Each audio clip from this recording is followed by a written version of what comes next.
It's a brand new millennium. Tell me, what was one of those significant events that happened almost immediately in the new millennium? Don Von Forrester, our minister of 13 years, resigned in the spring of 2001. And that was a shock. I mean, no one expected him to leave that scene. I mean, he'd been there 13 years. Why wasn't he going to be there for 15 or 20? So we were in search mode right away. We hired an interim minister, Paula Gable, and she served us for about a year and a half while we went through the search process. We surveyed the congregation to find out what did they want in a minister. And the number one thing that came across is social activism. Somebody who would help us get out of our shell and move outside the church. Help people, help the community. I think that 9/11 happening in that year was significant too, because I think that really brought out that desire to be socially active, and also because we went to war in 2001, peace activism, I think, was very high on people's list. Yes. And yes. And Danita Nolan had that experience in her background. In fact, she had served as a chaplain at Ground Zero in New York City as part of the UUA. So she was exactly what we were looking for. And she was a good fit because she was in College Station at the time, but her two teenage kids lived with her ex-husband in Houston.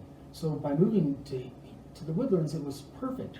She got to have her kids move in with her for the first time in a long time, and she was exactly the kind of minister we were looking for. Right, young and enthusiastic, yes. and very grounded in peace activism and social activism.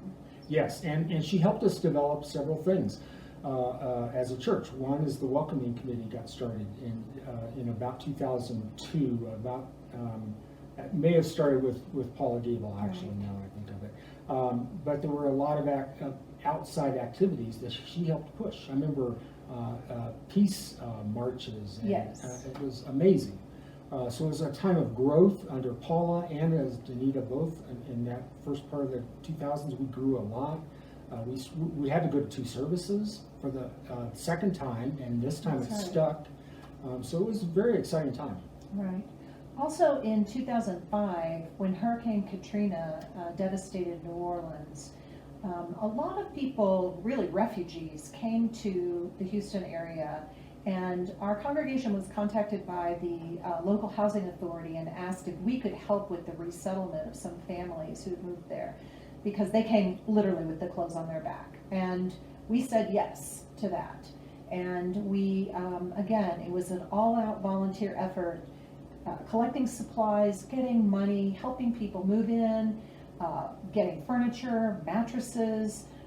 John Goodell with his truck delivered furniture with help from, I'm not even going to start naming names because there were so many volunteers. And that was also a big social outreach for us. Right. And really I think it really addressed that who do we want to be question that we were still asking ourselves. Yes, yes. It was really important as a big commitment. Right. Yeah. And Danita only served as our minister for 3 years. She left prematurely, and that's... Yes. In 2006, she resigned. Once again, we were shocked. I mean, 2001 was bad enough when Don left, and then in 2006 it happened again.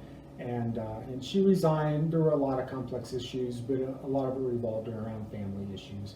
And she actually left the ministry and was never a minister again. But unfortunately for the church, we were back where we started 5 years earlier in search mode, and that's where we're going next.